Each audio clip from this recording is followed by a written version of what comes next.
tout le monde, j'espère que vous allez bien. On se retrouve pour une nouvelle vidéo sur J-Pro Menuiserie. Aujourd'hui, on va parler des guillaumes. Donc on va reprendre notre série sur les rabots. Mais on a parlé des bouvets, on a parlé des rabots de paume, on a parlé des rabots miniatures. Cette fois-ci, on va parler de ce genre d'engin, les guillaumes feuillerets, etc. Donc, on va parler aujourd'hui des modèles soit en bois ou métalliques. Voilà. Et les différents modèles que je possède, qu'il existe, etc. Alors, c'est parti, on commence. On va commencer par un modèle classique, le Guillaume de 24 mm. Très pratique, utilisable beaucoup sur chantier. On le trouve facilement en GSB. Alors maintenant, ils font beaucoup du 24 standard. On trouve beaucoup de 27 ou de 30 aussi. Le 18 et le 20, on a beaucoup de mal à le trouver. Mais ça, voilà, une petite feuillure à rectifier sur chantier, c'est pas mal. Après, il existe des modèles miniatures métalliques, mais moi, j'en ai pas. Donc celui-ci, voilà, le plus classique, le petit Guillaume de 24. Et on peut faire aussi des grosses rainures. Oui, on met une règle ici, et on avance comme ça, on met la règle, et on peut faire des grosses rainures. Voilà. Bon, celui-ci, moi, je m'en sers très souvent. Il commence à être un peu usé, mais il a une douzaine d'années, celui-ci, mais j'en suis plutôt content. Ensuite, on a le Guillaume en bout. Alors celui-ci, c'était un Guillaume de 20 mm, mais il était un petit peu mangé par les termites, etc. Je l'ai récupéré sur une broc, et du coup je l'ai coupé, et j'en ai fait un Guillaume en bout, parce que j'avais pas de Guillaume en bout, et donc ça sert pour tout ce qui est feuillure arrêtée. Donc celui-ci, je m'en sers un petit peu, mais on va dire moins, et en plus il a beaucoup travaillé. J'ai refait la dégauchisseuse de la semelle. Celui-ci, j'ai eu pas mal de boulot dessus, je l'ai pas mal rebricolé. Et là, bon, il fonctionne bien. Le fer a été refait aussi. J'ai eu beaucoup de travail de rectification, de planité sur le fer. Moi, celui-ci, voilà, pour rectifier des feuillures en bout, je m'en sers pas mal, ou parfois des tenons. Ça peut arriver aussi que j'utilise celui-là. Mais j'utilise plutôt l'autre que je vous ai montré juste avant. Après, on a d'autres modèles en bois un petit peu particuliers.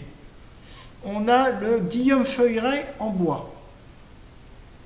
Alors celui-ci, c'est pour faire des plates-bandes. C'est un modèle allemand de ECE Ulrich, c'est une marque allemande. Il y a Ulmia aussi qui en fait. Là, il faut régler ici la butée, et on peut faire des plates-bandes ou des feuillures très précises, justement avec le guide assez rigide.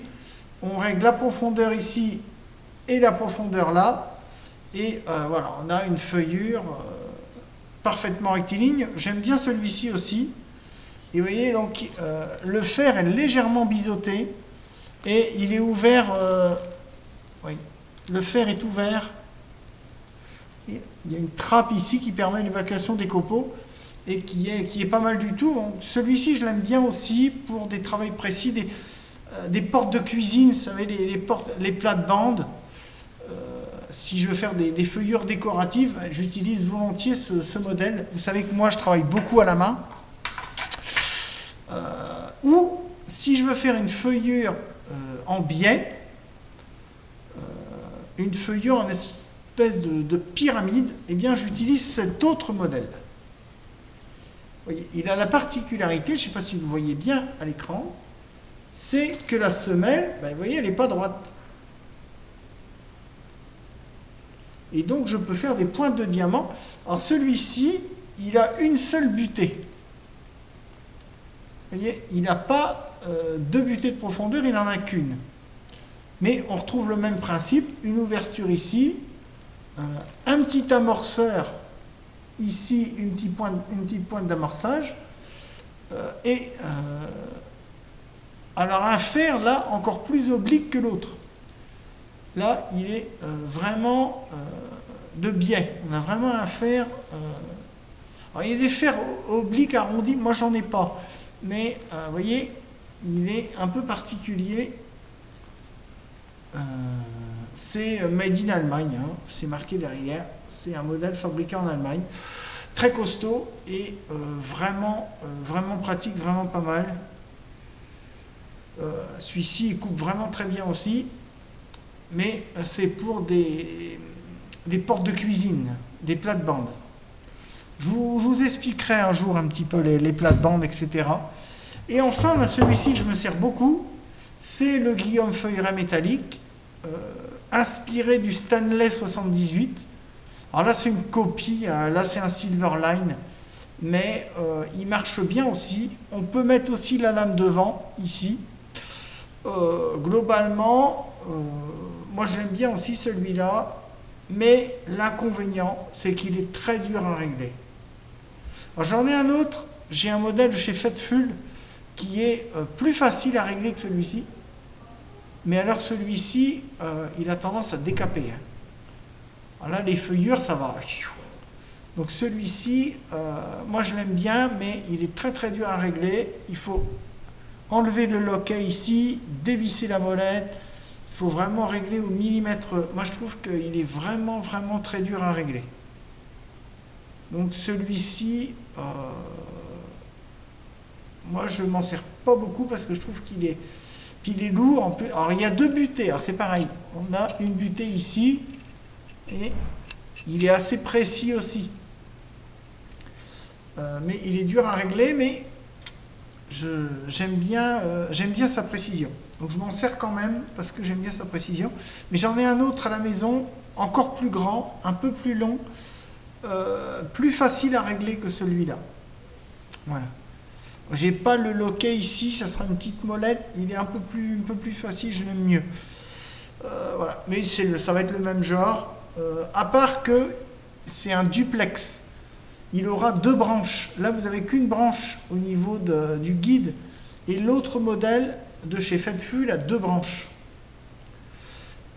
Deux branches en acier. Donc, il est encore plus rigide que celui-là. Et enfin, un petit bonus, c'est une varlope. Et oui, vous avez bien entendu, une varlope Guillaume. Alors ça, c'est un modèle très rare. Il n'y a plus que Fetful qui la fabrique. C'est même une demi-varlope. Elle est ouverte comme un Guillaume. Et ça, c'est pour faire des feuillures en charpente ou encore une fois des plates-bandes. Mais c'est pareil, elle est très dure à régler. C'est un ami qui me l'a réglée parce que, bon là, elle est bien huilée et tout. Et je m'en sers aussi de temps en temps, mais elle est très lourde. Cette demi-varlope métallique Guillaume. Là, ça va être pour des grosses feuillures dans des poutres, etc.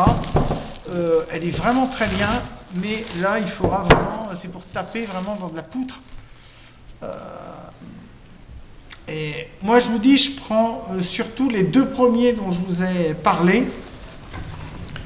Moi, j'utilise surtout ce modèle-là, en bois. Il me suit pratiquement partout. J'en ai un deuxième de secours, un atelier, il me suit partout. Et puis celui-ci aussi, je m'en sers pas mal. Donc les deux modèles en bois. Et puis après les autres, c'est un peu à la demande. Les autres modèles dont je vous ai présenté, c'est un peu à la demande. C'est selon ce que j'ai à faire. Et donc voilà. Si j'ai telle chose à faire, je vais utiliser tel rabot, enfin tel Guillaume, selon le type de feuillure, etc. Voilà, j'espère que cette vidéo vous aura plu. La prochaine fois, on parlera peut-être des rabots d'établi. Alors là, c'est pareil, il y a beaucoup à en dire aussi.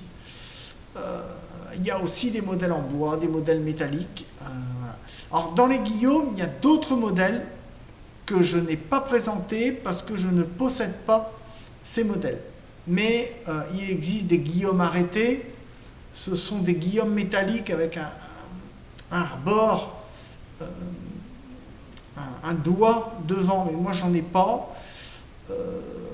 Voilà, avec un nez, on appelle ça avec un nez ordonné. Je crois que c'est Verita qui fait ça. C'est une marque canadienne, mais j'ai pas de modèle de chez eux. Après, il y a un modèle de chez Clifton, mais moi j'en ai pas non plus. Des hybrides, ce sont des guillaumes qui peuvent faire guillaume et bouvet en même temps. Ils peuvent faire les feuillures et les rainures. Il y a Verita aussi qu'en fait ceux-là, ils se glissent dans une poche. Ils sont pas plus haut que ça, pas plus haut que la hauteur de mes deux doigts là. Mais là j'en ai pas en ma possession. Donc il existe encore plein d'autres modèles, mais je ne peux pas vous les présenter parce que je n'en dispose pas. Mais déjà, si vous avez déjà une panoplie comme ça, c'est que déjà vous êtes un très bon professionnel ou un très bon passionné du bois. Sur ce, je vous souhaite une très bonne fin de semaine et je vous dis à très bientôt sur Chypre Menuiserie. Ciao, bye bye.